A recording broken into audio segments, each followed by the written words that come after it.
Welcome on campus. Welcome to this Faculty Council election debate. I'm very happy hosting all of you here in the Maastrichtsaal in Unit 40. And to start with, I want to thank those that made this possible, that enabled us to be here today, which is the faculty board of our faculty who enabled us to host this event. Thank you really much. And now I am Benedikt Stöckle. I'm in the second year of our bachelor program, and I am not a candidate myself. I will be hosting or moderating this event here today as the prospective chair of the faculty or student council.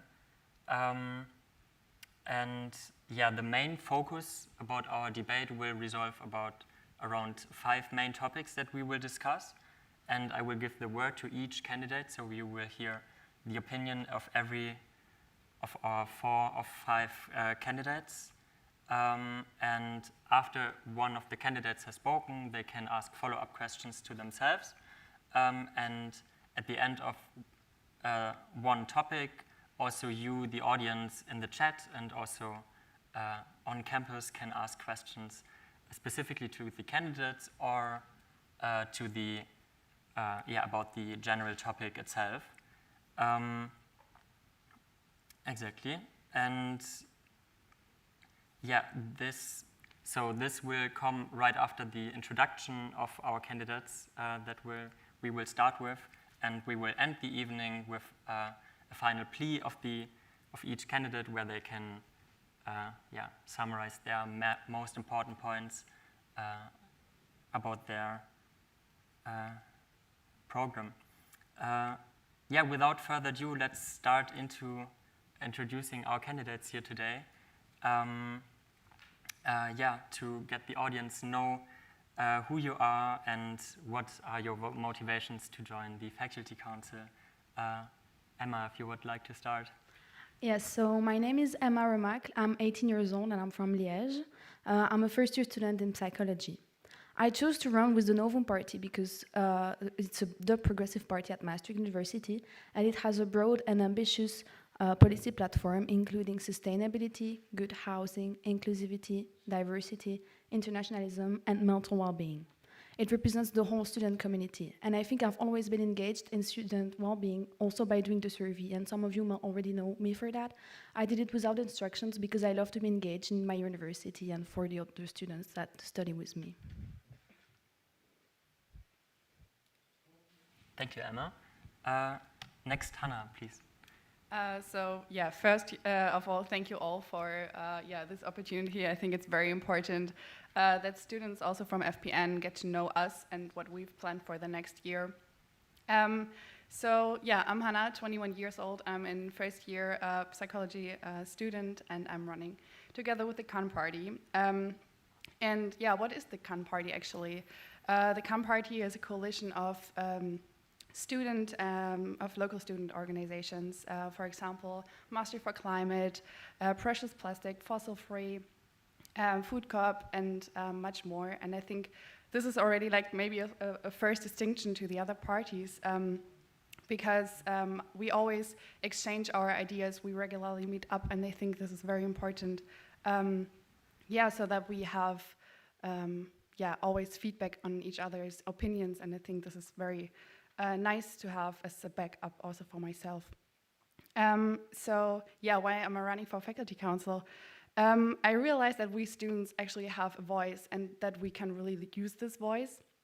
And in short, because we will talk about most of the reasons still tonight, I want to use my voice to bring more attention to well-being, diversity and inclusivity, but also, very importantly, climate justice, which also includes social justice.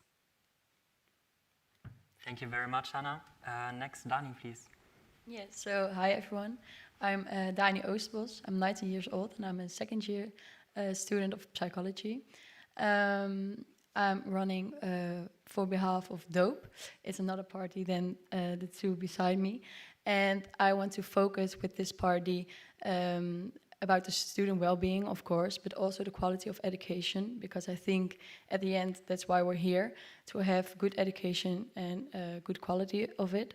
So that's mainly why I'm running. And also I'm motivated enough to try and make a difference, try and see what kind of ideas we can have next year to try to make it better, like the education and everything around it. So that's why I'm running for this.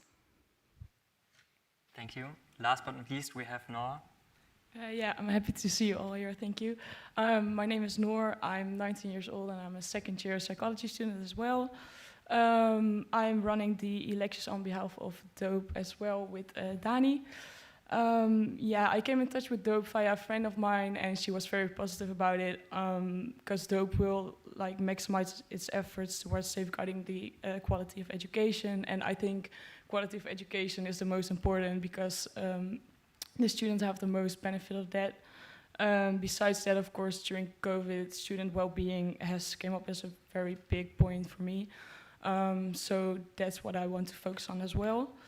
Yeah, I'm just very motivated to improve the faculty with also representing your votes. Yeah, I think it will be very educative for me as well. So that's probably it. Yeah, thank you. That's already in your introduction so many relevant topics that you're bringing up here. So thank you really much.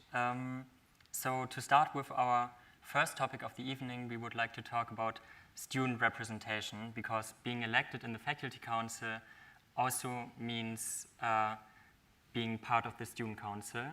And there, students, to explain also to the audience, from different gremia come together and can freely discuss without staff members present about relevant topics at our faculty, and then go into the Faculty Council, the EPC, back again, where for you and the Faculty Council, then you can work on implementing the policies that you've discussed in the Student Council itself.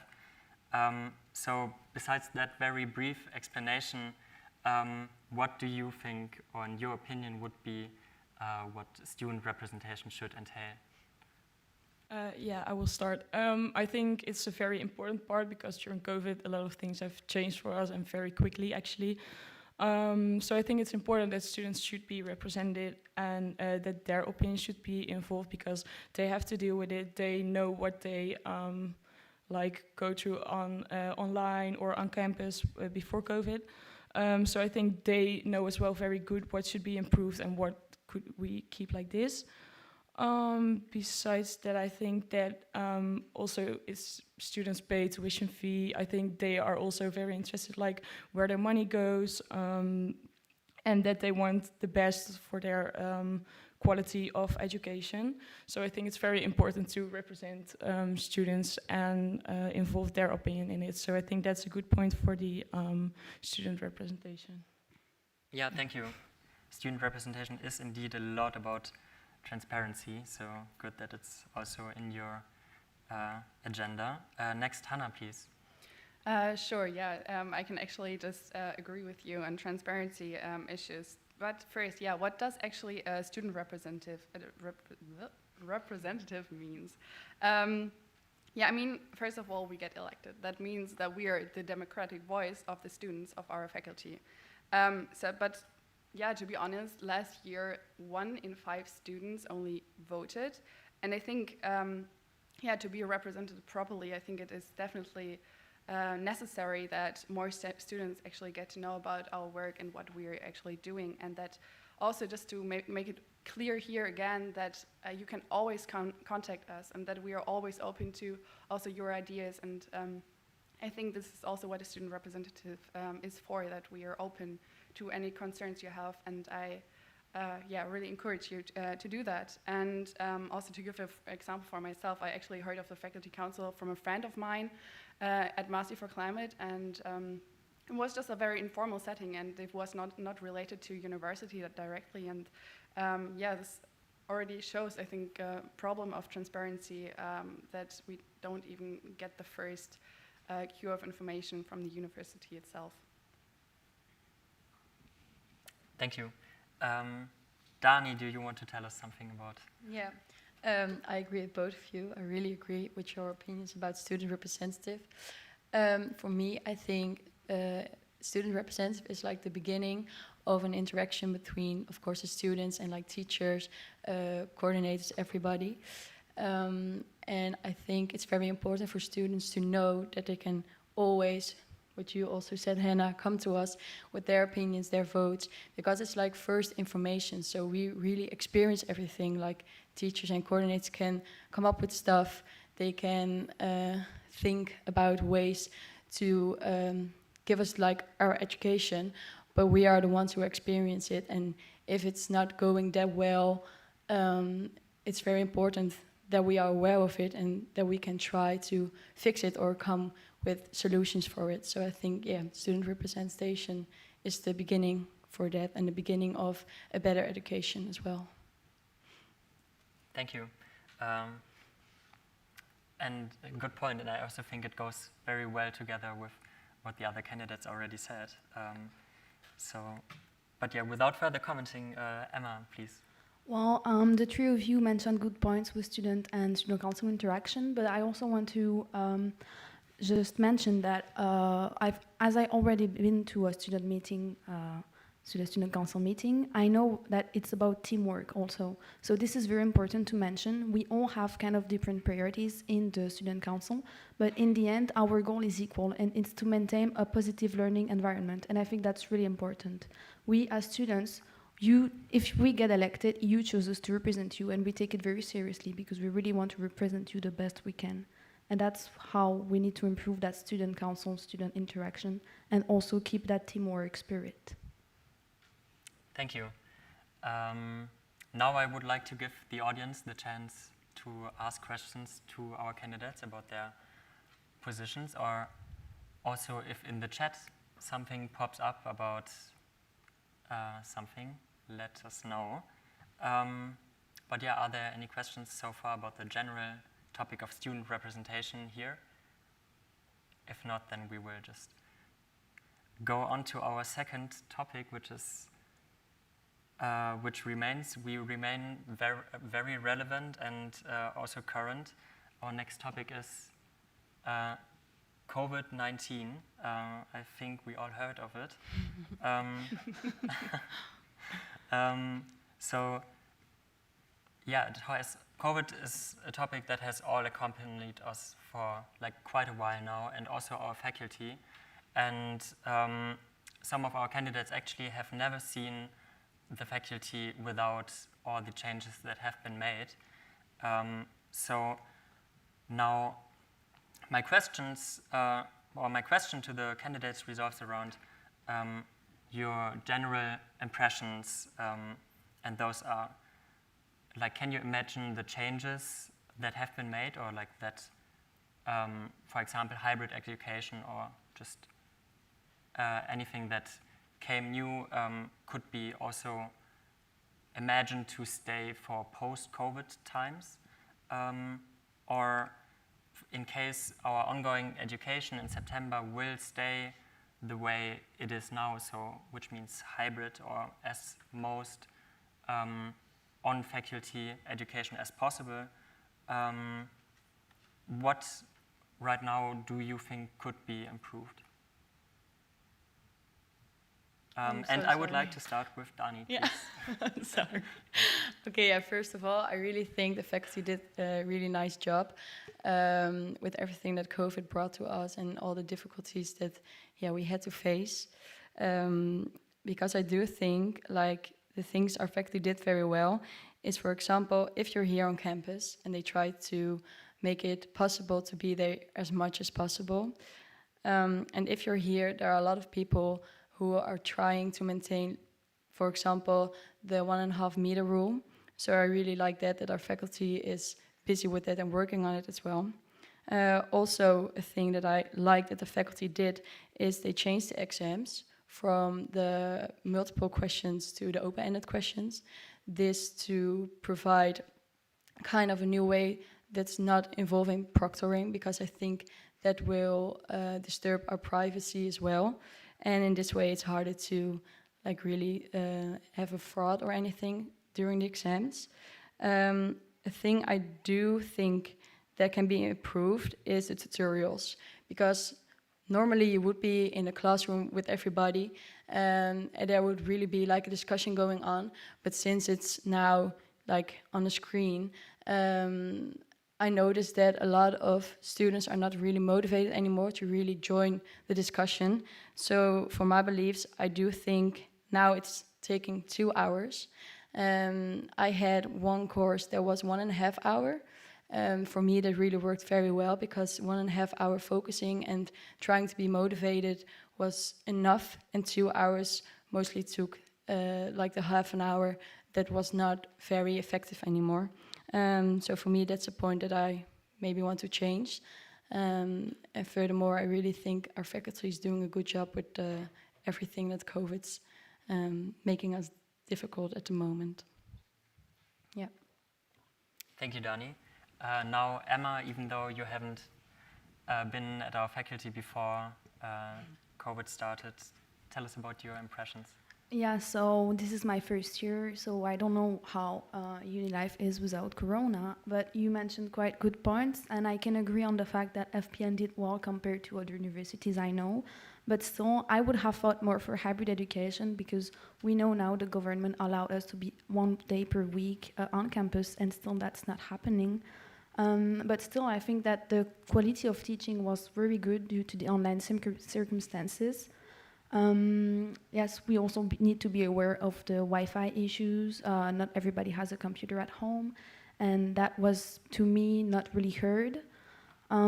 Also, about the social aspects, I think we could have also done more by, for example, no more pre-recorded lectures, only have live lectures to give the opportunity to students to actually ask questions to the professor while being in the lecture, and record those lectures for those who have student jobs or cannot be there at that time. But still, there are many, many possibilities to please everyone, and I think that we could have fought more for student well-being and social aspects during those hard times. Thank you, Emma, and also thank you for being already constructive in your speech. That's very nice. Also, on next, Noor, please. Oh yeah, so I agree with both of my other candidates. I think we did a good job with the faculty, but I am a second-year student, and I experienced the full transmission from going on campus to off campus, online. And we had a few weeks during that period without education. I saw other faculties immediately having online education, so I think that could be have gone better. And during that period as well, the exams shifted to the last period, so a lot of students experienced some uncomfortable times because they had to study hard, because they had some resits or the normal exams of the last periods as well. So I think that could have been better. But I think the rules regarding to COVID on campus, in the library and stuff like in the UNS 40 is very good handled. People are guarding for the rules, so that's a good one. I think it's good that they use the lectures of last year as well, because there were no struggles going live and having problems with the Wi-Fi, so I think they did a good job on that. Yeah, so I think they did quite a good job, but they could just go with the transfer more smoothly. Thank you. Then last, Hannah, please. Yeah, I mean, I'm also first-year student, so it's actually the first time that I'm sitting in this lecture hall, which is pretty crazy, I think. Yeah, but if I actually compare, also when I talk to friends from Germany, for example, I think definitely Master University and FPN did a pretty well job. For example, I really liked the hybrid tutorials in the beginning. I think that was like a very good opportunity, and as soon as it's possible again, it definitely should be made possible again as well.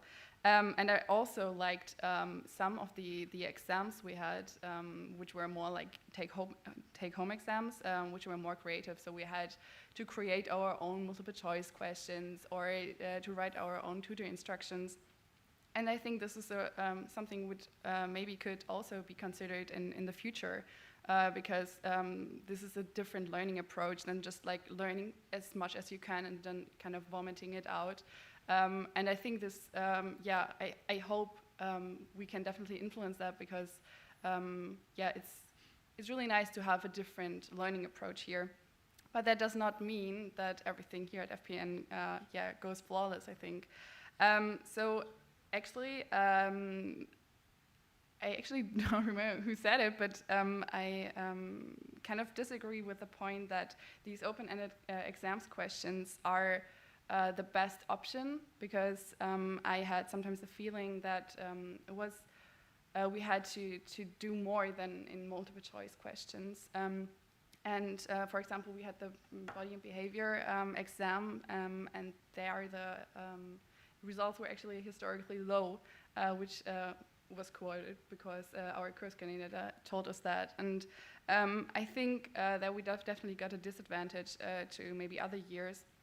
And this in general may cause a vicious cycle of then, okay, you couldn't do that one course, and then you have to study for the resit, and then in the next period you actually can't concentrate on your current course, and that can kind of go on, and I think this is also why we should consider making more exam dates possible than just twice a year, so that you can choose actually when, in which course I maybe have to focus more on the current course and on my resit, or the other way around. So I think this is definitely an important point to consider, and I will definitely be fighting for that. Thank you. Well, I don't. can I? Sure. So just about what you just mentioned, Novum is actually we would like to have as an option as a resit oral exams, so that people can have a choice whether they would rather have the resit early or the same as the one they already failed. And I think this is really something we should work on. Yeah, definitely. This is definitely referring us to these more creative exams, different exams, the exam types. I definitely agree there. Cool, thank you. I was just about to mention that you can also follow up to statements that you have been saying, but you're already doing it automatically, which is great. So now back to the audience again. I don't know if in the chat came up new questions. All good, okay. If here, just raise your arm, and then someone will come with a boomstick and give you the microphone, so that all questions will be heard. Okay, our next topic will be... Sorry, I think there's a question. There's a question. Perfect, yeah. Let's just wait 1 second for the microphone to come.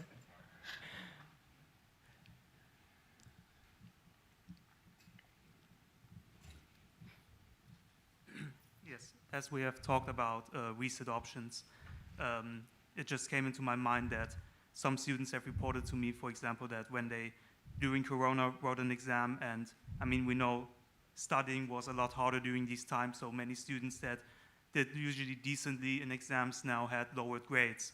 So what I hear is stories of students that, for example, had a 5.5 in an exam, however, they were not able to repeat it because the policy says that this is the grade and there is no resit option if you have passed an exam. So what students ended up doing is actually failing exams on purpose to try to get more time to get a better grade to the next exam. And I must have to say I'm an FHML student. I do not know if the resit policy at FPN is different, but if not, what would the candidates think needs to be changed that we do not have this kind of policy again, or that the damage can be mitigated to our grades, basically. Thank you. Well, basically, when you fail your exam and pass the resit grade is your final grade, and also in FPN, there is no possibility, as far as I know, of doing a resit just to ameliorate your grade. But then I think this could be a good point that we could discuss, because I don't see why students could not take a second time the exam since they succeeded it the first time. That could be a choice. But then the grade of the resit should be the final one, even if it's worse, because I think this is more fair for everyone. Yeah, really, I completely agree with you. I think it's fair that students can decide, by themselves if they want to repeat the test, because it's at the end it's taking your own time and your own learning motivation. But yeah, I do agree with you what you say, that if you like decide to take the test again, then that should be your final grade, because otherwise I think everybody wants to take every test twice, and then it could like overload the teachers, I think. Yeah, I think I could totally agree with that. I think like getting the last exam grade would be a great option, and I think it will be a great option to give everyone a second reset if they want to. But it doesn't have to be that every student wants to resit because they want a higher grade, because then it won't be able for teachers to just. Then it would be like a lot of workload for them.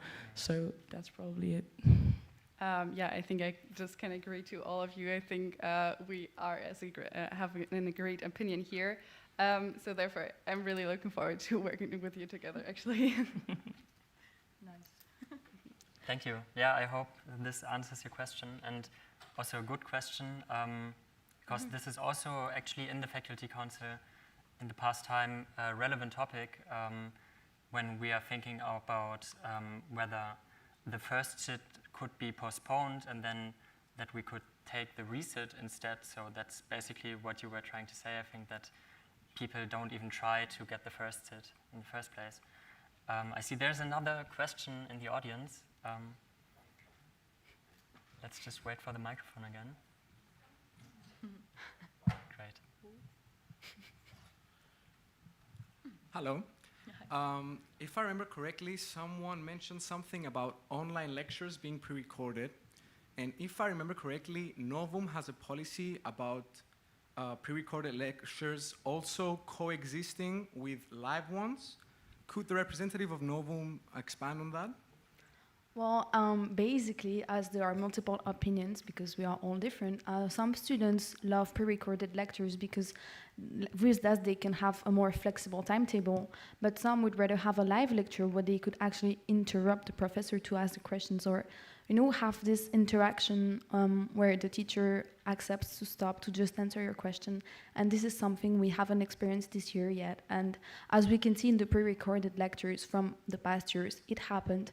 And it's not fair. So what Novum wants to implement is that every lectures won't be live. There will no more be pre-recorded from past years, but live lectures.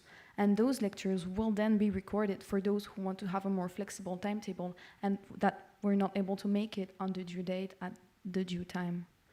I think it's fair for everyone. And just to add to that, normally course coordinators would give these lectures live, so I think they should be available for that. Yeah, that answers my question. Thank you very much. No problem. Great. If there are no other questions, then I would dive directly in our next topic. And yeah, with the start of the Mental Health Action Week of Amnesty International Maastricht, we would like to take up one of their topics during the week, which is student mental health or student well-being. And I would like to give the question again to the candidates, asking about your opinions towards the existing mental health services and whether you think that also maybe connected to our topic before, COVID revealed or showed us that there are issues that are now especially or revealingly important that we should focus about. Sure. So I think I will start here. Especially right now, definitely our well-being is suffering. And basically, if we would just follow any course-related activities, we could just sit all day long at home. And I think normally we would just have any balances to university, such as going to parties or something like that. And this is not given here. At least the people here in Maastricht, we can meet up with some friends. But I think we also have to think of the students who can't come to Maastricht. I think, we're coming here for the whole student experience, not to just learn. So I think for some students, this feeling of belonging is not given yet. And this is very important for our well-being. So actually, when COVID is over, I'm really looking forward to organize social events where we can all meet up, and something like a second income or so for the students especially, which started within the Corona crisis. I mean, there are also students who can't go home. For example, at Christmas holidays, I really like that the university took a chance to approach students and said, okay, yeah, you can actually, we have something organized for you where you can gather with at least a few people. But I wish that the university would sometimes take more steps towards the students.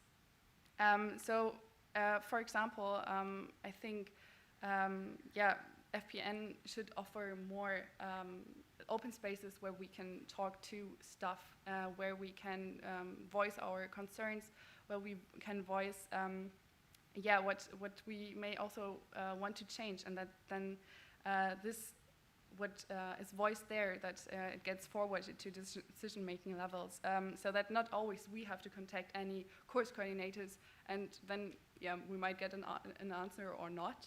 We never know. And I think this may be important to implement something like that regularly, like, I don't know, once or twice a month, to have a meeting which is not related to any course or practical. I think I'm already talking pretty long, so I will let it like that. But good points, thank you. Next, Nora, please tell us.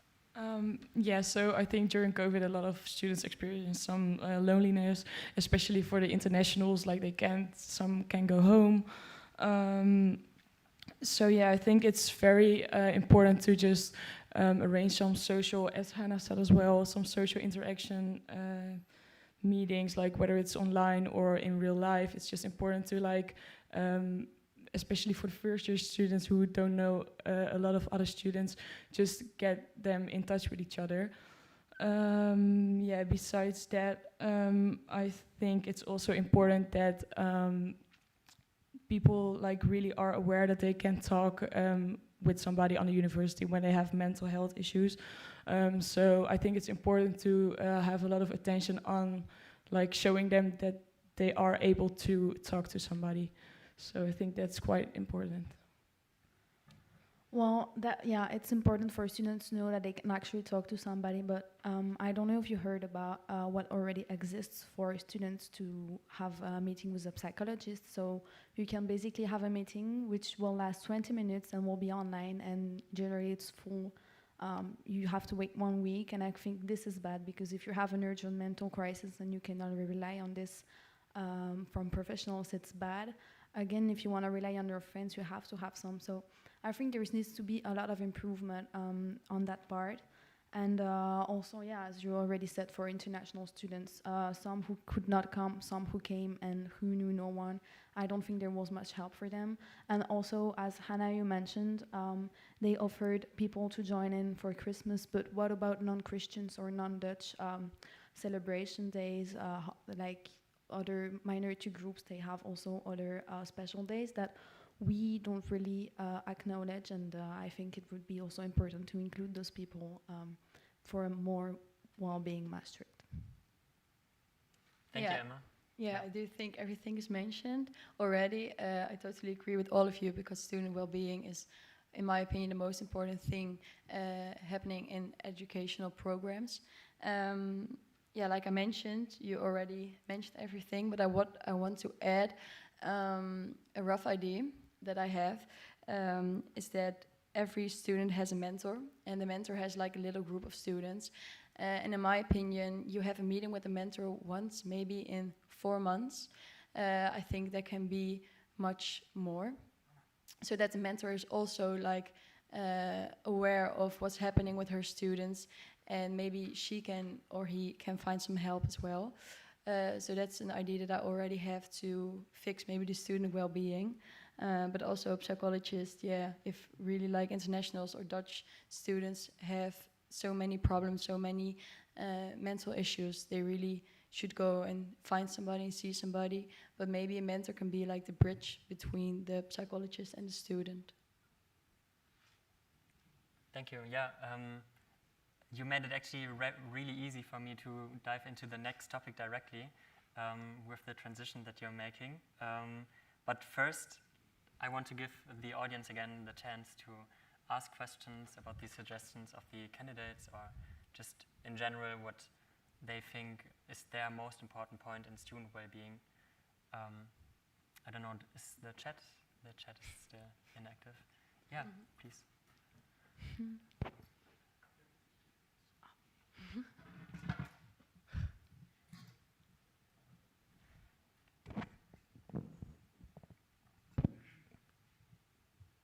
Yes, thank you. Yeah, I would like to, this is a question to the Novum candidate. So during the university debate, it was talked about a 24/7 call center, psychology call center, where Master's University should look at the examples of other universities, like I believe the Manchester University, to make that, to enable that. And I mean, if we're talking about psychologists, obviously FPN is the place where we would then go to. And we would like to, have a question about how this call center can be established, and also what benefits students could have from having such a policy. Well, basically for the call center, which would be 24-hour, this needs to be implemented on a university level, so not on a faculty level. So I am not personally part of the project, but we, as for Faculty Council, had an idea that maybe master students could give training sessions or individual sessions or just parallel groups to students that need it. It would benefit them because it would train them to be psychologists, but also it will help the students who don't have to make the first move to get to call a psychologist or to talk about it to their parents. And we could talk about this, but really the 24-hour psychology call is on a university level, so it's not on my responsibility, I guess. No problem. Thank you very much. Thank you. Then next we will go to the chat question, which Fabian will present us. Yes, thank you very much. Is the mic still on? Yeah, okay. So there is one question from Ellen, and she's asking, regarding Emma's point, how would it be possible to structure holidays, so for other religions or nationalities, cultures, that aren't actually national holidays in the Netherlands? Yeah, no, that's the point. I did not mean holidays as day offs, but just acknowledgement, appreciation culture days, like just the acknowledgement. For example, for the Ramadan, we could have had, if it was on campus, we could have had just things to remind them that they are really welcome in here and that we support their culture, and we want to learn more about it too, because that's Maastricht is all about. It's about diversity, mixing of all cultures, but we also need to get to know them. There are so many special days of different cultures that I don't even know about and I really want to learn about. But no, of course, it's not about having day offs, because otherwise we would have too much day offs. Thank you. And then there is another question from the chat, and that's from Romanan. And they are asking, how would you raise awareness about the psychological support services offered by uni? And I may take the liberty to add to that. I think this is a very important point. Maybe before you answer that exact question, do you feel like students know enough what services there are and whom to approach if they have psychological difficulties? If I may react on that, I don't think that students are really aware of everything that's possible for their well-being. How can we make them more aware? I think the first step is almost the difficult one, really to approach somebody and say, okay, I'm not feeling that well, I need some help perhaps. So in my opinion, to make students aware that it's possible, a mentor or coordinator should go to them and ask them, how do you really feel?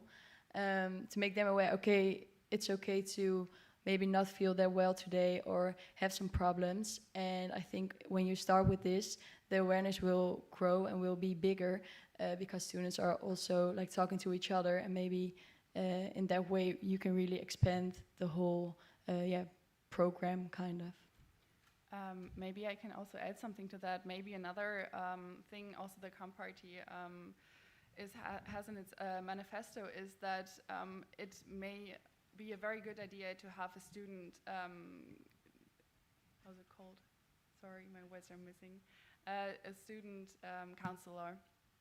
So that actually a student which studies together with us can be a contact person, so that the threshold also to first contact, any professional help is lower, but also that these students can just regularly say, write into the WhatsApp groups, whatever, to just show that there is somebody to talk to, and not only via any newsletters, because I think not everybody is reading them.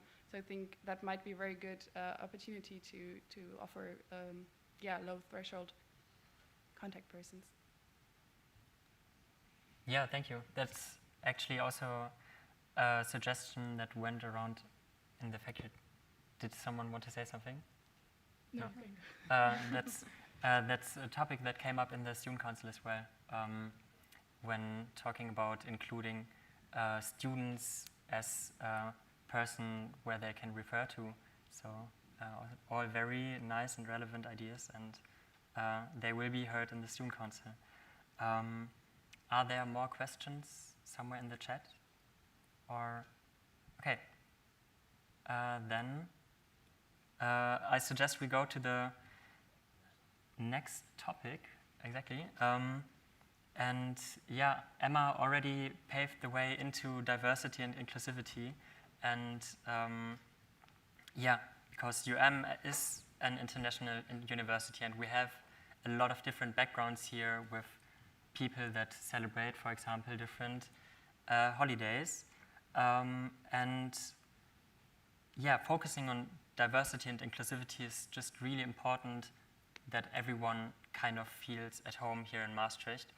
And in that regard, my question to the candidates is, in how far do you see that point fulfilled, and where do you think could we improve on giving people the feeling of feeling at home here?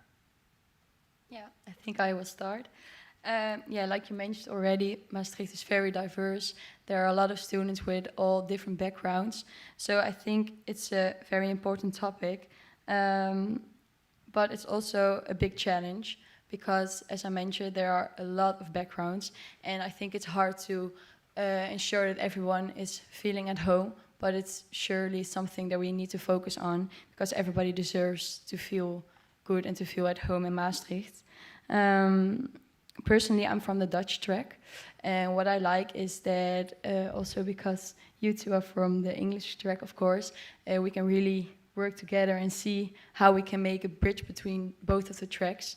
Because what I do feel that's a challenge is that it's nice because there are two tracks, the Dutch track and the English track. It's there for a reason. Some people chose to go to the Dutch track, and what I really feel is that sometimes the Dutch track is a bit left behind.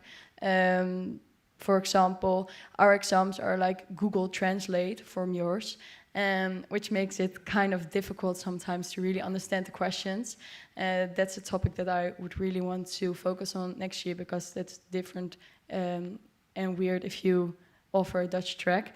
But I do think what's important is to focus on a distinction, maybe on the electional level, but not on social level. So a thing that we can improve next year is making those social meetings more often, with maybe more people as well, and also with the tracks between, because it's also strange to walk through this faculty and see so many people that you don't know, and it's like those little islands. So I think it's nice to see how we can like interact more in the different tracks on social level. Yeah, thank you. That's also a very important point of diversity and inclusivity, to not to leave the Dutch track forgotten. So thank you for bringing that up. And next, Noor, please. Yeah, so I had quite the same point. I'm also from the Dutch track, and I think, as I said before, it's very important to arrange some social meetings to interact with the English track, because when I had to, like, when I was running for the elections, I was thinking like, oh, whoa, I don't even know a lot of people from the English track. So I think on a social level, it's very important to like get some interaction with each other. Besides that, I agree with Dani that I experienced that I had one exam in English. I have a practical in English, and we also had some assignments. I think it's quite good to integrate, because also the elections in your third year will be mixed with the English track, so that's quite good. But I think when you can choose for the Dutch track, you also, the university and the faculty needs to provide Dutch materials, because some students, I'm one of them as well, I don't feel really comfortable talking in English during my tutorial because I'm not really well, I'm doing it now, but I'm not really experienced in it. So a lot of times I just sit back and think, oh no, I'm not going to say anything. So I think that is an important part to, on one side, include everybody and have social interaction, but on an educational level, yeah, have a distinction. Yeah, thank you. And I mean, it's not only about you in the Dutch track that now is able to talk to so many people live, but it's also about the people you represent, and they may not be in that position. So yeah, still relevant. And next, Emma, please. Well, you mentioned good points about the Dutch and English track differences, and I also want to point out that to me, the curriculum is not enough diverse. I want to learn more, we want to learn more about women and men of color, not only what history has always been putting up, like Aristotle, like all those guys, we know them, but we know they are not the only ones who brought things to history, and we want to learn more about this, and this is important. And yes, there was actually a lecture about what women brought to neurosciences in history and psychology, but the fact that this lecture is not mandatory is kind of not enough for me personally. I want things to be in the curriculum because I want everybody to be included. And then also, as I already said, cultural appreciation days, and I heard that in some faculties they managed to put prayer rooms. For just prayer rooms, and that's amazing. I think we should have this too at FPN. Also, why not having gender-neutral bathrooms? Because I know some people who neither identify as a man or as a woman, and some would rather go to the women's toilet bathroom, and that's okay. And I think we should really include everything. Also, Novum is working on the project of free period products, and I think this should include cups too, because cups are more sustainable than the rest. But again, it's based on everyone's opinion and life choices, and I think we should include everything. Thank you for the words. Hannah, please. Yeah, I mean, I can wait. I actually can definitely agree to the other candidates. So yeah, I mean, Benedict, as you said, UM promotes themselves as being highly international, and we are highly international. But with that, definitely the responsibility comes that we actually offer an inclusive environment where everybody feels at home and seen, and it doesn't matter from which background. I mean, obviously, I'm not part of the BIPOC community, so I'm not experiencing what maybe many of you are experiencing. I have to go to the microphone. Okay. Just reading these messages. So yeah, I mean, just to repeat myself. So no, I'm not part of the BIPOC community, and I'm not experiencing what you may experience. But I still think that also I have the responsibility to raise my voice to these issues, and this starts definitely also as I just forgot your name. Wow, Emma. So what already Emma said, that we have to bring that to our curriculum, and this is also actually where I mean the initiative decolonizing the curriculum. I think it was initiated by the student council, is already happening, and I think this is definitely very, very important, and it is a necessity, and I'm actually also very happy to be already part of that. But it doesn't stop with changing our curriculum, because I think we also need to include these perspectives in our tutorials and in our whole community at Maastricht University. This is why we need training. We need training for students as well as for staff and tutors, so that we can have these rooms in safe rooms in our tutorials, and that we can create this awareness and competencies. And maybe training also sounds very formal, but training also refers to exchanging different cultures, but also people with disabilities, just to have also social gatherings when it's possible again, to just get to know each other more and to be open for other cultures. Also I think which is a very important thing is that we have unconscious biases, and these unconscious biases should also definitely be part of that training to be tackled and how to navigate them in the end. So I think this is very important to mention as well. Thank you, everyone. We have questions in the audience, I was told. Or what did your sign mean, Fabian?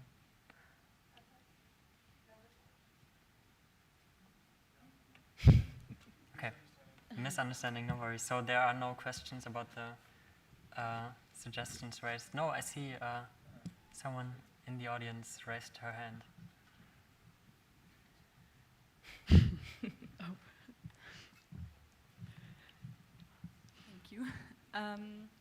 So Hannah, you already mentioned, and I think that making this assumption now that it applies to all the candidates, that none of you belong to most of the minorities that fall under the umbrella term of like diversity and inclusivity, that are still need to be represented. How would you approach that, given that you are not part of these communities yourself? How would you make sure to represent them? And that's not just a question for you, that's a question for everyone. Sure. I mean, as I already said earlier, it's definitely important that you always feel welcome to contact us. But also, I think, for example, in course evaluation forms, it should be the question: did you feel included? What is your well-being doing?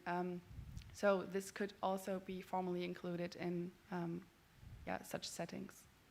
Also, what we wrote in our manifesto is that we would like to have a forum which could be anonymous or non-anonymous, where students of Maastricht could just express themselves. There could be from different faculties and just say what needs to be changed, what is good, what's not good, why do I feel bad about this, why, and I think the anonymous part is important because some of us don't just want to give our names, but still there's something that annoys us. So I think this forum should exist because it would solve, for example, this problem that we are not part of a minority group, and we can try our best, but if those people don't tell us what needs to be changed and what goes well or not, we can't think for them.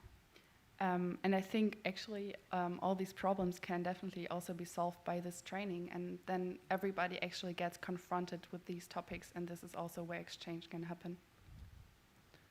Yeah, I think we're just representing all students, so all opinions matter. And I think by the forums and the evaluation forums, it's quite good to have questions like that because everybody should be involved. So I think that will be a good option. I just agree with everyone. I really agree. I don't have anything to add, but there are good points made. Agreement is also a very good thing in the student council, so don't worry.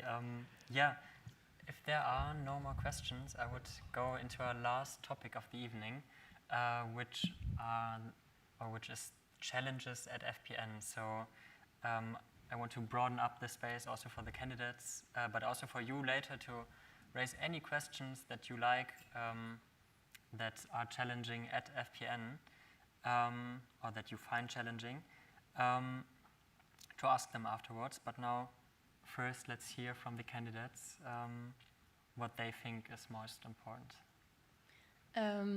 There are a lot of things that are important, of course. But the things that DOPE wants to focus on is, for example, like the challenge that was already mentioned between the interaction and distinction between the Dutch track and the English track, and the most important, the interaction between the two, making that bridge and trying to interact with all the people, like all the students, so that everybody will feel at home. Which brings me to my second point, integrating everybody's opinions and an open communication, like we're available to talk to. It's good to have an open communication, and also what's already mentioned, like all the students with all their different backgrounds, and nobody should be left out, and that's something that I want to focus on. And then lastly, it was not mentioned before, but also looking at the courses in the second year, you will see next year, there are like 2 courses without a tutor. There are very like different opinions about it, so I think it's also good to see how students really feel about these courses. So that's also one of the points that I want to take with me next year. Well, I think the biggest challenge to me at FPN would be mental health, because mental health is what about you want it to be. It can be about your house, because how do you want to focus on your studies if you have to find a solution to pay your rent? It can be about sustainability, because it's our future that's in danger, and it can also be about inclusivity or diversity in the curriculum, and it's very a wide range, and that's my most focus point. It's about your well-being, mental well-being from students. I want to also focus on something that hasn't been talked about tonight yet, and this is sustainability.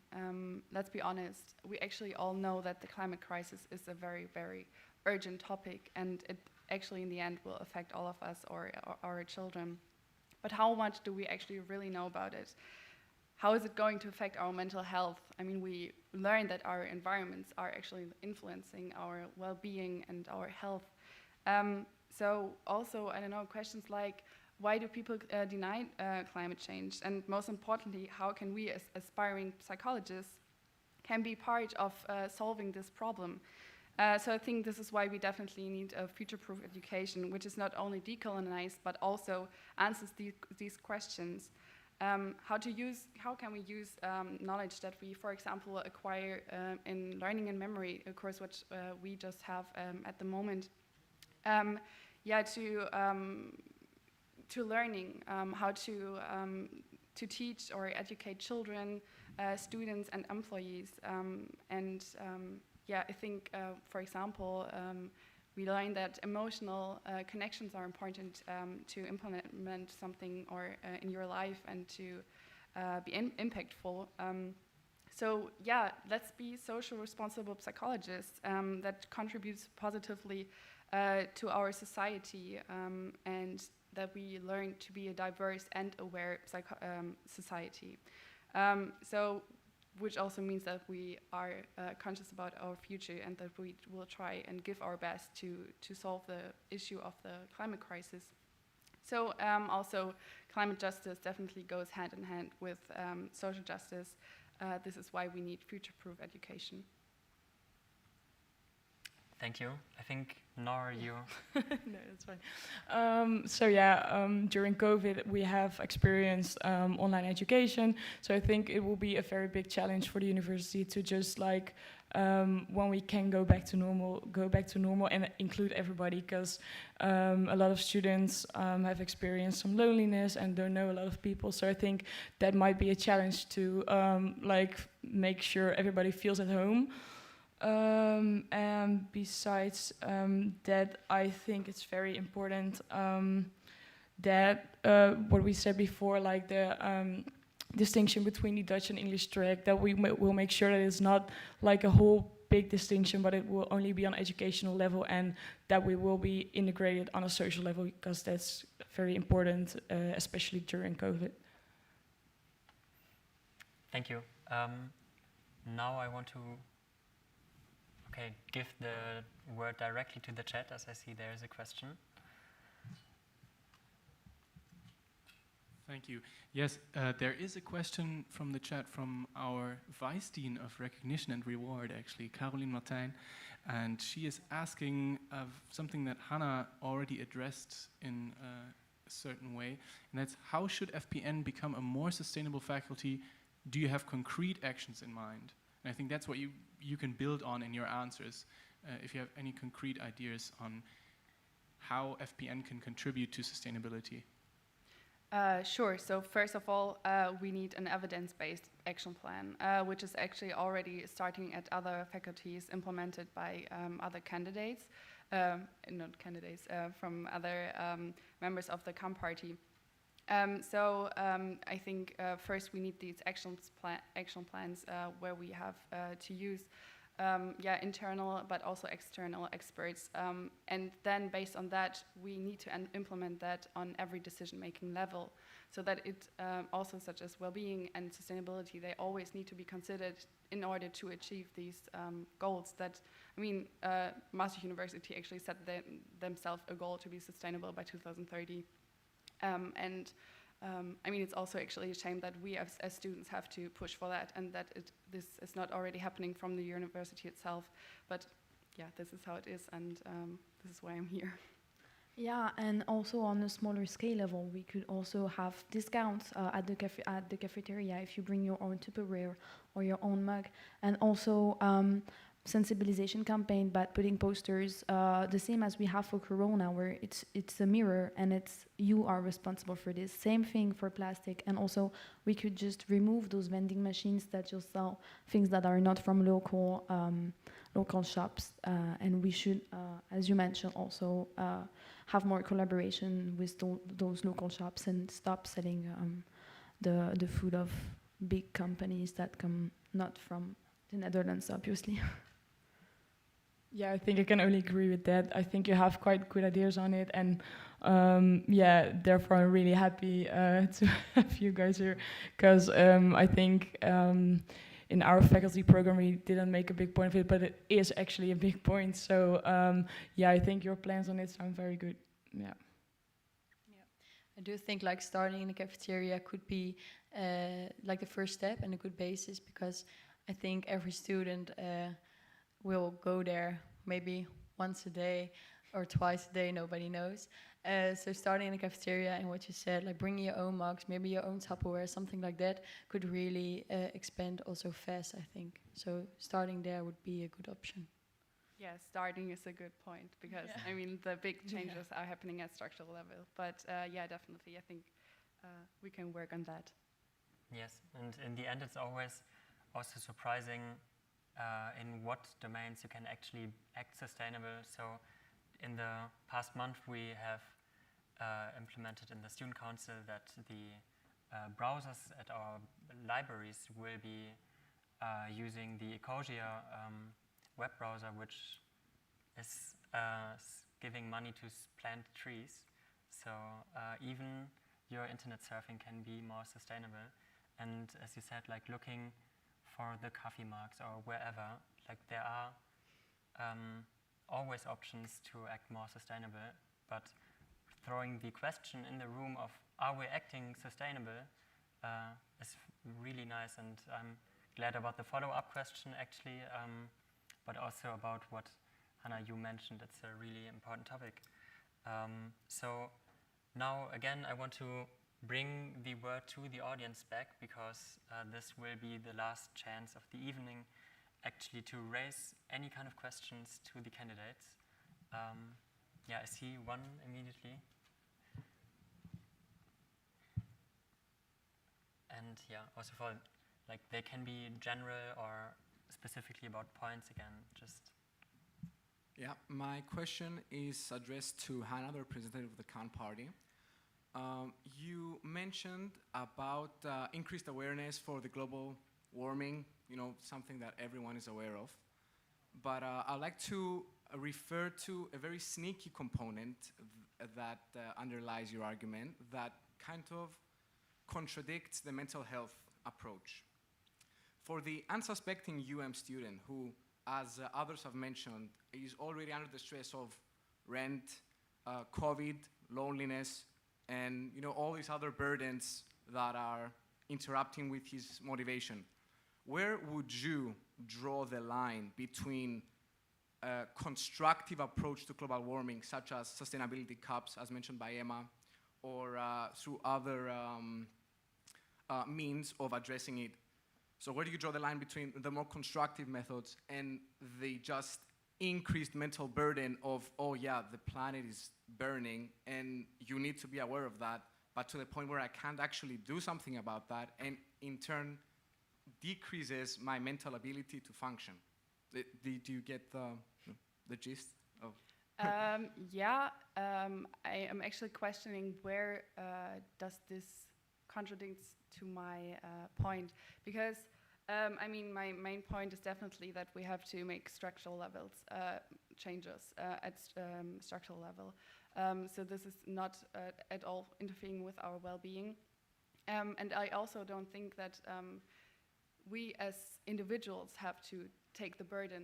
The burden has to be taken by central level, and this is where also the big changes are happening. This is how our university can become climate carbon neutral. So I think, yeah, this does not at all contradict with any well-being of any student. What you just said does not contradict. I agree. The more constructive approaches definitely help the climate crisis. But what I was referring to is in fact what you said about awareness.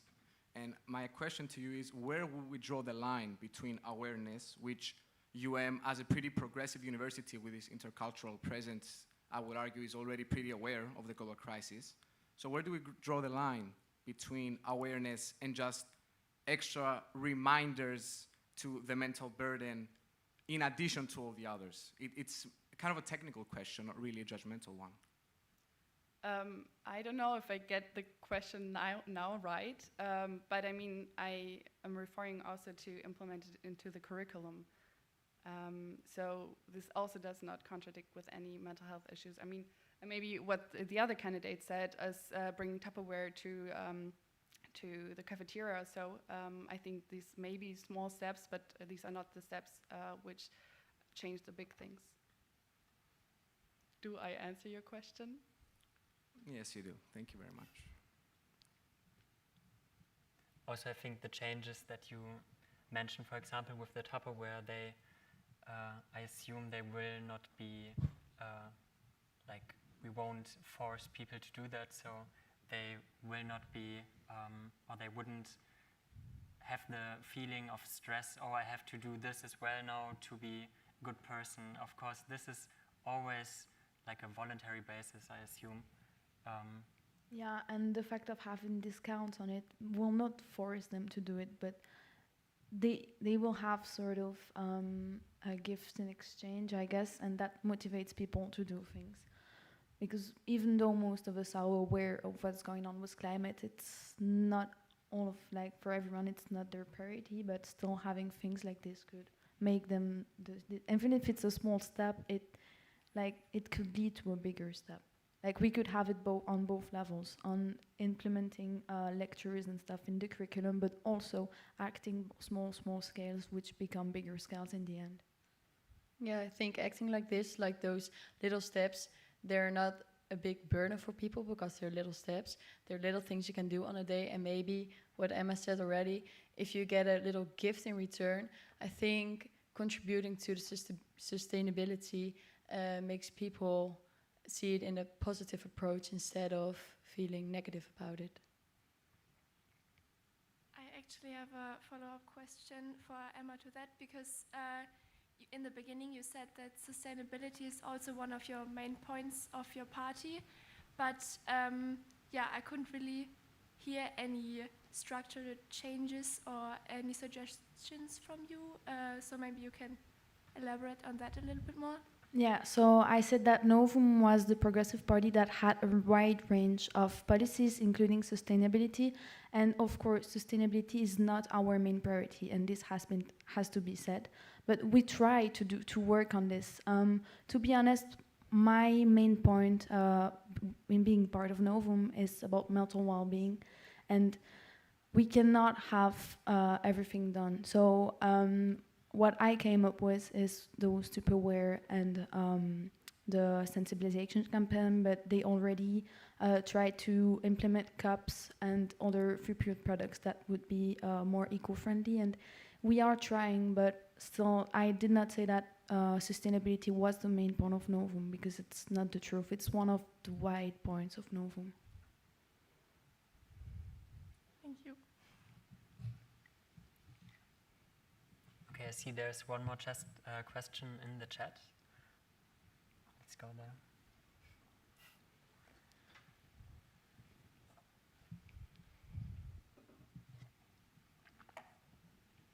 Yes, thank you.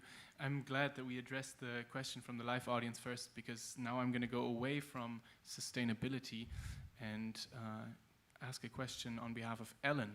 And she's saying a couple of candidates mentioned integrating diversity and environmental issues into the courses. So I think this is on a content level in implementation in the curriculum. How would you go about this, and why do you feel like this is a necessity? So I think this is a question for all candidates. I mean, there is already this initiative, as I said, from the Student Council, which is already addressing these problems, and this requires many people together working together. So, for example, to include literature from more diverse people. But this is just a start. I think there's really a lot that we have to change, and to maybe be concrete, that, as I actually also already mentioned, that we can implement, towards the climate crisis, how can we teach, can we use psychological concepts to tackle the climate crisis. So, I don't know how detailed the questions or the answer has to go here, but this is a whole topic which a big group of students is already concerned of. Yeah, and if I can give an example, how we kind of thought about this is, let's just see how women were seen through ages in the world, and we can link that to psychology. We are studying psychology. We at one point are going to learn, like, in this year women were seen as, and then it changed because of evolution of the perception of the woman and stuff.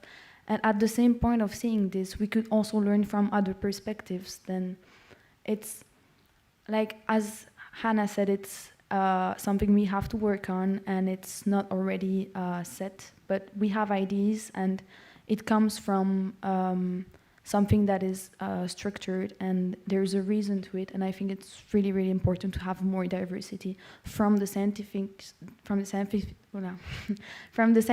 we learn from, but also the authors of the books. It's really important to have more diverse opinions. I think, I again agree with what they all said. I think integrating the diversity and all the opinions is very important. I don't think if I answer it correctly now, but what I said before with the forms, the evaluation forms, where we also want to include the diversity, I think we can, how do I say it? I think it will be a good point to, via those forms, integrate the diversity as well. Sorry, maybe just another important point is maybe that also we as students get asked to question what we read, so that we always have a critical part inside of the tutorial where we we actually just learned in history about the scholastic method, where we just learn the things and accept the things we read. And I am sometimes questioning if we still do this, and I think a critical part inside the tutorials are important. Yeah, I think as well, like answering the question, if it's necessary, yes or no. I do think it's necessary to change the curriculum a bit to the diversity, just because if you change the curriculum, you change a bit of the educational program, and if you change a bit of the educational program, you make people more aware because they have to learn it, and making people more aware, I think that's the most important thing now, because we're living in this like diverse university with all the different people and all different backgrounds. So I think like the curriculum is the basis to make it come in the society. Yeah, if I may comment on that myself, actually, thank you all for your points. Very important topic. And as a current student representative, just wanted to add that I think discussing how things can be implemented in the curriculum that may seem a little, far-fetched and not precisely on topic is something super important, because psychology, neuroscience, the topics we're dealing with at this faculty are inherently interdisciplinary, and so incorporating bits, not increasing the load on students, that's really a juggle basically that we have to master. And where this can come in at sustainability, and I think that's something that you have to fight for, is improving the implementation as not an additional burden on students, but sort of as a core element in the curriculum. And then the impact that this can have is, we know a lot of sustainability issues at their heart have lacking compliance from individuals. And then it's not about making guilt-tripping students into saying, you have to be more sustainable, but educating us on how we can tell the public, how we can spread awareness, how psychological factors contribute to lacking sustainability, and in turn, how we can improve sustainability through psychology and applying it. Yeah. Totally agree here. Yes, thank you for that comment and also for the questions. I see there's one more question.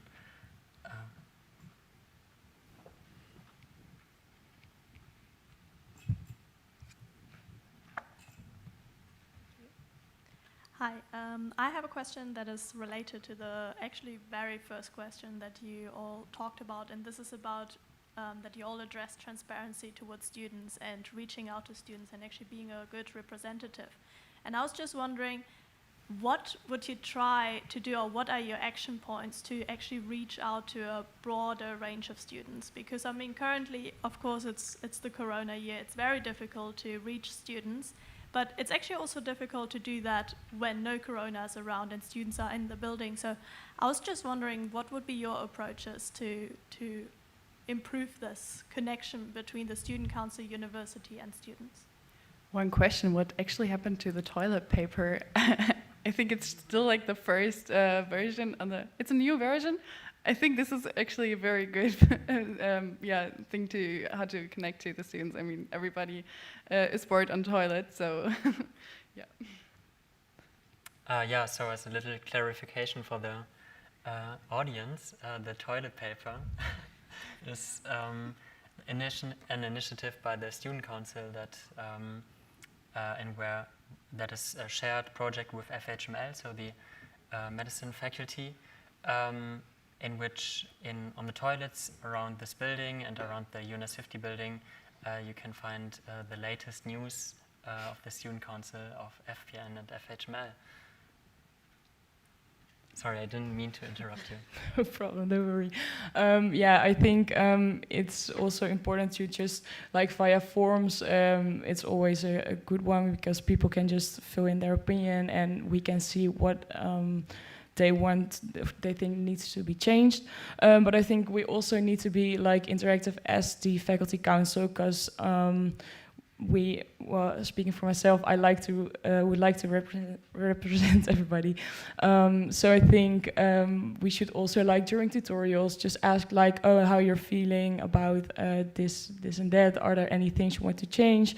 Maybe just do it via tutors or during a course opening that someone can say like, when there's anything you want to change, you can always contact the faculty council. So make people more aware that it actually exists and that they can also show their opinion. That it's not only just our opinion, but that we are representing their opinions. Yeah. Yeah, it's good that you mention it because we also thought about another lecture to explain the goal of the portfolio, because for us FPN students who really has an idea of what this portfolio is going to bring you, Well, actually, there's a lot of things, and we could, I don't know, mix them. Like the one lecture was also would bring up the awareness of the student council, and the student council could, just make quick announcements after lectures of what they did. Also with their social media. With Corona times, people are more and more on social media, so it's kind of easier to get to them via social medias, but also in our own tutorials, it's also our responsibility to spread the word. And Yeah, that was also an idea that I wanted to bring, like social media, because we live in such a modern time. So maybe making like a page where someone like can send in a question or an idea or something. It can also go like anonymous if students wants to do that. And I think it's very easily to contact us in that way, because it's just like taking your phone, taking your laptop, type in your question, type in your ID, send it, and it will come straight to us and we can have a chat about it. So I think social media is a good way to make sure that every student can be heard. Yeah, I definitely agree. And just to also emphasize, I think it's definitely important that we also, course coordinators are informed about it, that it just regularly comes up. So it's like always on top of the mind of people. And actually, I think also not many people know that we as students can actually attend the faculty council meetings. You just have to say that in advance. And I think, this is also something one could make more students aware of. Very good points. Thank you. I hope the question is answered. Okay. Then I see one more question in the very back of the lecture hall. Lisa?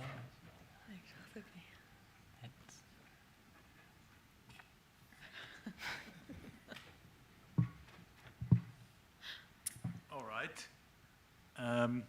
First of all, I'd like to express my appreciation that you're having this debate. I think it's very important in elections and democracy to see your candidates and to hear them, to know what you're actually voting.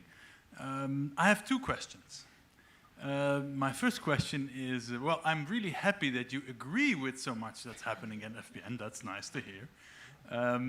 But I wonder, when we're talking about assessment, exams, right? It's a hot topic, and it's clear that something has to change. What would you practically propose that we could change to improve assessment at FPN? That's my first question. Well, first of all, I think we should have more sympathy this year and have more extended deadlines.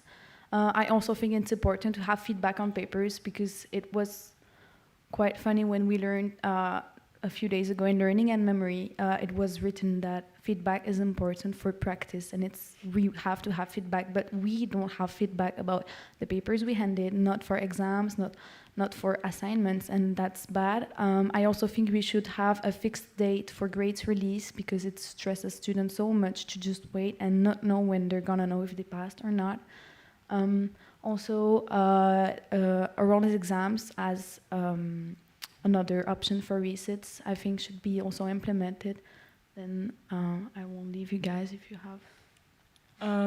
So I think it's a good point as well that, speaking for the Dutch track again, that we want to change that. We have Dutch exams, no translations from Google Translate.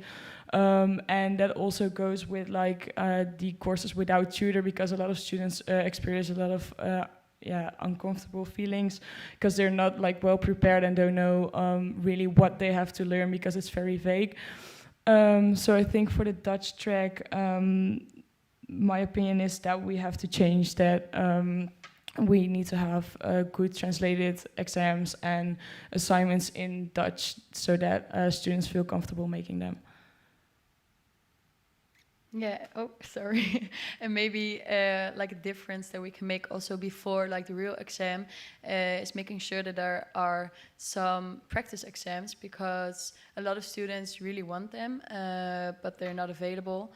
So I think that's also a point where you can focus on making the exams, like what Nora already said, that students don't feel prepared going into the exams. I think you can feel more prepared if you had some exams where you get the chance to practice with.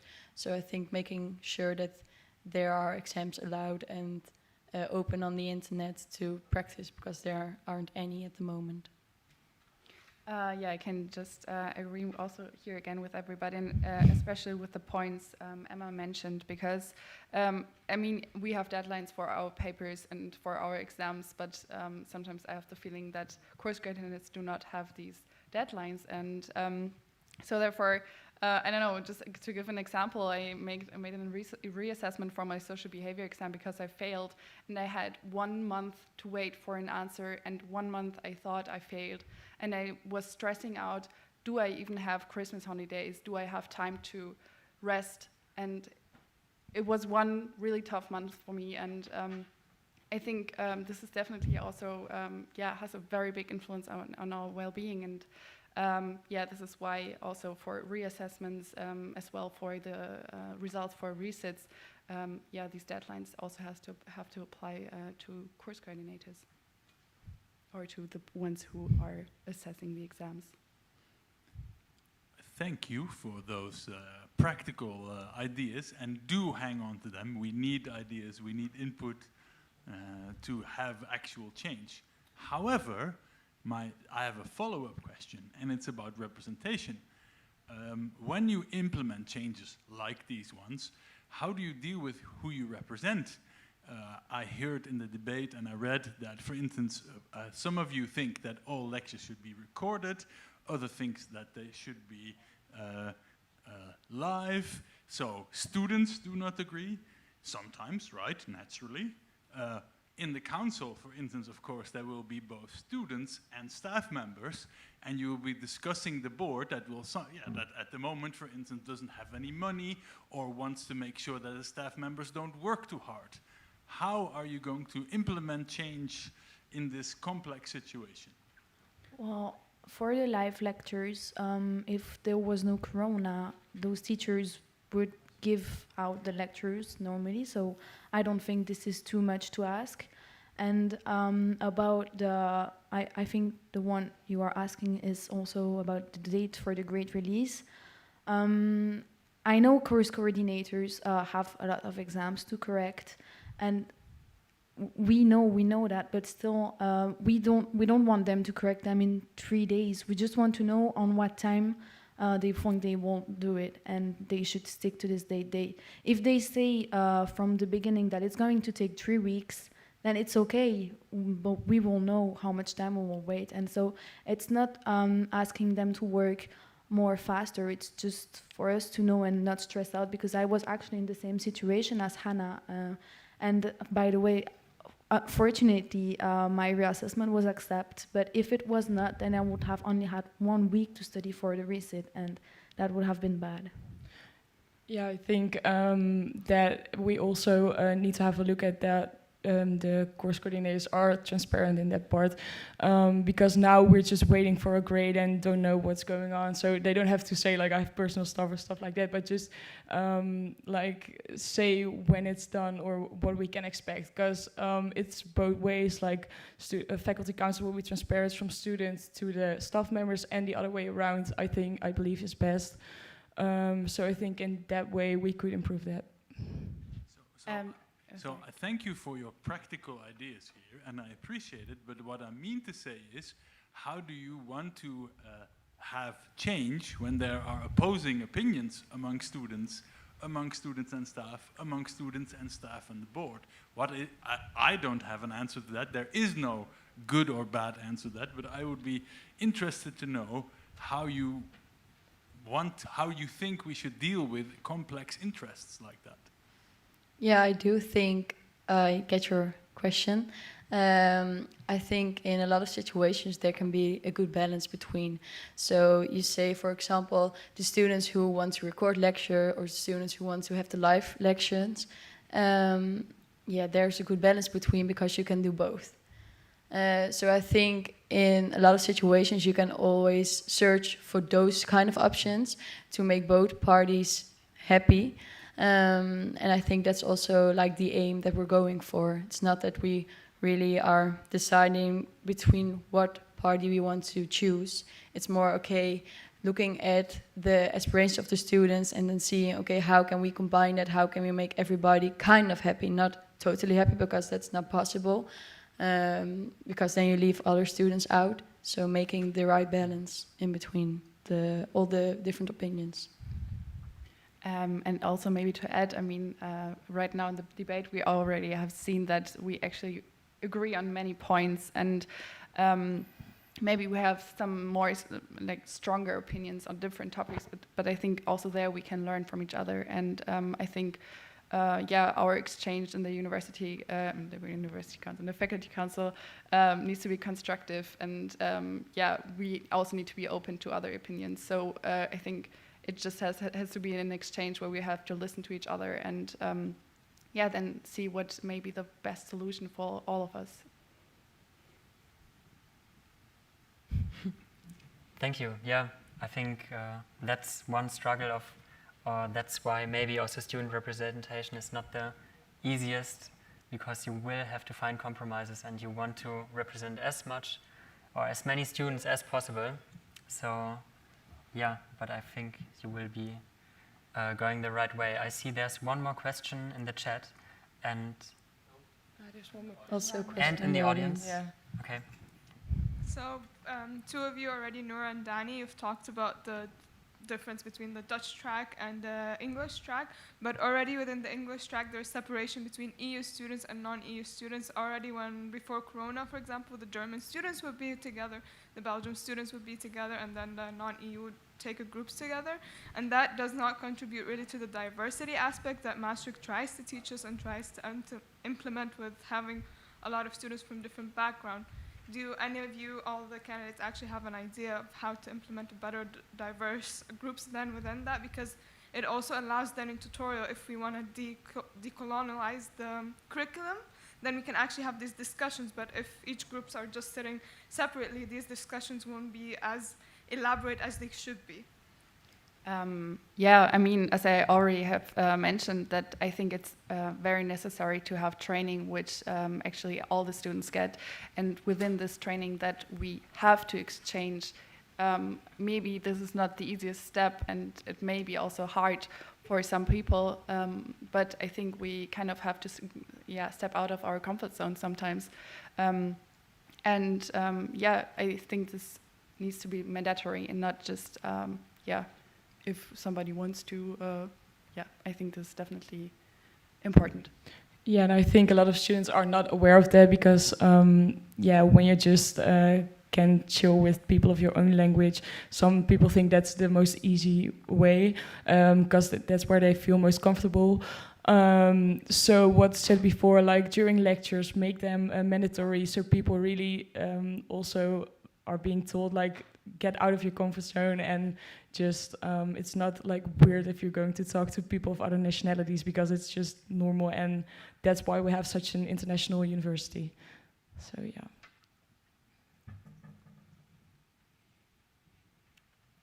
Thank you. Then let's go to the chat question, and after this I would like to round up the questions. If there are any very pressing questions, of course they will be allowed, but we are running out of time and we have the final pleas still to hear from the candidates. But yeah, please go with the question. Yes, thank you. One question from the chat from Ellen. She's asking, in regards to oral exams, apparently it was brought up earlier, how would these exams differ from written ones? And she says the setup would have to be entirely different. How would you go about this initiative? How would you go about implementing this? Well, basically, in the online situation, I know that for some, including me, it's hard to type on the computer, especially fast, because we have time limits and stuff. And also some people have dyslexia, dysorthographia, and those, Maastricht University claims to really take care of those persons and those differences. And so I think that even oral exams are for some the worst because of anxiety, but for others, because of their dyslexia and stuff, it's actually easier. And some people actually failed because of that time limit. They did not have the time to write their full answer due to open questions, as we mentioned already before. How we would implement this. Well, to be completely honest, right now, I don't know, but if we are elected to the Faculty Council and we meet the Faculty Board, it starts with a discussion. We see what's possible, what's not possible, and then we decide. And of course, with the visibility and the interaction of the Student Council and the students, we are going to ask what students think of this. Do students want this, even because maybe the majority won't say no, and then we will have to rethink about it because we're in the democracy, and if the majority says no, then there is a problem. So we just have, it's all about discussion and thinking. Right now, we are just brainstorming our ideas, and we know where we stand. You know our ideologies, so you already know what to expect of us, but then none of this is planned and has date already. It can always be discussed. Yeah, and also, open questions, not open questions, oral exams, as well as other more creative exam types. I think this is definitely a thing we have to think about and talk about because as we've seen that there are other possibilities in Corona times now. So I think, there can be some creative changes to be made. Yeah, thank you very much for the answer. And I would like to say, totally agree with the two answers that have been given. I think what we can agree on is we don't have to have a very concrete plan on the implementation, but instead we can agree that students shouldn't fail an exam for technical reasons, but as long as they can prove through whatever modality that they're equipped to repeat the information that they have learned and apply it, then that should be sufficient to pass a course. And so we should work harder on making that happen. Thank you. So I want, in the end, give one more chance to the audience, of course, to ask a question. I don't want to keep you silent, but if there is none, then I want to give the final words to our candidates. Let's hear something about your most important points, or let's hear. We already did that, I thought. No? Like the 3 points? No. Okay. Those were the challenges, but I mean, they are indeed related, so if you don't have something to add now, that's totally no problem. But if other candidates still want to give their words out about in their final plea, please do so. Do you want to say yeah. Who is number one? I was number one, but I don't really think that I have anything new to add. I think most of it has been said. So that's why I'm keeping silent right now. I think my opinion is been brought up a lot, so I'm fine. I'm good. And you still have the candidate Nor in your party, so we had some points. So most of all, we hope to be representing you to just be transparent and get your opinions into the Faculty Council, and by that I'm meaning the students' opinions. Besides that, one important point of us is to make the educational distinction, so for the Dutch and English track, as we have been talking about a lot, but also make sure that we integrate on social level and that everybody feels at home when COVID is hopefully over and we can all come to university. So I hope we can just make everybody feel home. And besides that, another point we haven't mentioned yet is that we also want to make sure that the courses are really up to date and that we have experienced tutors. So what we said before, we have courses with no tutors. We think that we actually need to feel comfortable and know what we need to do for our exam. So we want to make sure to have experienced tutors. Besides that, we just hope to get your vote because we would be very happy to represent students' voices and to improve the Faculty Council. Thank you. Thank you. Then Hannah, please, let's hear from you. So yeah, first of all, thank you for this debate. I think it was a really nice opportunity also to first, exchange our opinions, and I think I at least really enjoyed it, even though it's the first time that I think most of us are speaking in front of cameras and people asking us any questions. I hope to represent you in our faculty council with the backup voices from the different members, such as I already mentioned, Master for Climate, Food Co-op, Fossil Free, etc. So first, when I'm elected, I will push in the faculty council that FPN includes sustainability and well-being on every decision-making level. And therefore, we need sustainability a plan which is evidence-based for sustainability, so that it, University of Maastricht, Maastricht University can reach its goal of being sustainable by 2030. Second, as I already mentioned, that student councillors should be made available for well-being at FPN as a low threshold contact person. And third, to be an inclusive environment, our curriculum needs to be decolonized and include intersectional perspectives. And we also need to apply psychological concepts to global challenges such as the climate crisis. And therefore, we also need training for students and staff, as well as for tutors, to create awareness and competencies for diversity and inclusivity. So there's a lot to tackle, but I hope to gather with you and your vote for me as a representative for you and for the CAM party. We can do this together. Well, I will not be long. First of all, thank you, everyone. And then I would say vote for me and vote for the Novum Party if you want people who work on a wide range of policies such as housing, sustainability, internationalism, but also if you want a massive change in how we treat mental well-being. And I will end by saying, don't hope for change, vote for it. Vote Novum. Thank you for these big words in the end. Now, I would like to round up the event by thanking you all for your interest and your questions, and I really hope that you, the audience, have now a better idea of who you can vote and cast your vote to, in case you haven't done so already. Then next I want to thank also the technical staff for supporting us with lights and cameras and microphones and everything. It's been really great. And in case any one of you got interested while watching the debate into student representation, the Education Program Committee, so the other part next to the Faculty Council, who also sits in the Student Council, has opened its doors for accepting applications until the 31st of May.